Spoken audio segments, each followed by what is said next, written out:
Hello viewers, আমরা এখন আছি মালয়েশিয়া কেএলসিসি টাওয়ারের পাশেই। খুব আজব একটা দেশ। 1 মিনিট আগেও দেখছি যে এখানে খুব সুন্দর আবহাওয়ায়, ওখানে এখন বৃষ্টি নামতেছে। মানে মালয়েশিয়া সিঙ্গাপুর আসলে এমন একটা দেশ যেই কোনো সময় আসলে বৃষ্টি নামতে পারে। মানে এটার আসলে কোনো টাইম টেবিল নাই। আমাদের দেশে আসলে আমরা স্বাভাবিকভাবে একটা বৃষ্টির মৌসুম থাকে। এটা হচ্ছে মালয়েশিয়ার যে কেএলসিসি টুইন টাওয়ার।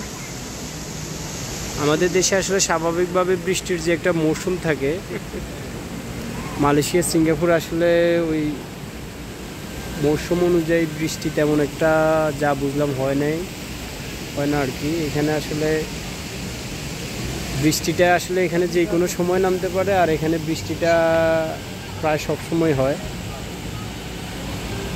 হয়তো এই রোদ, আবার 2 মিনিট পরে বৃষ্টি, আবার এরপরে রোদ, এরপরে আবার বৃষ্টি। খুবই চমৎকার একটা পরিবেশ। অনেকটা প্রাকৃতিক সৌন্দর্যই এখানে কেএলসিসি টাওয়ারের পিছন পাশে। খুবই সুন্দর।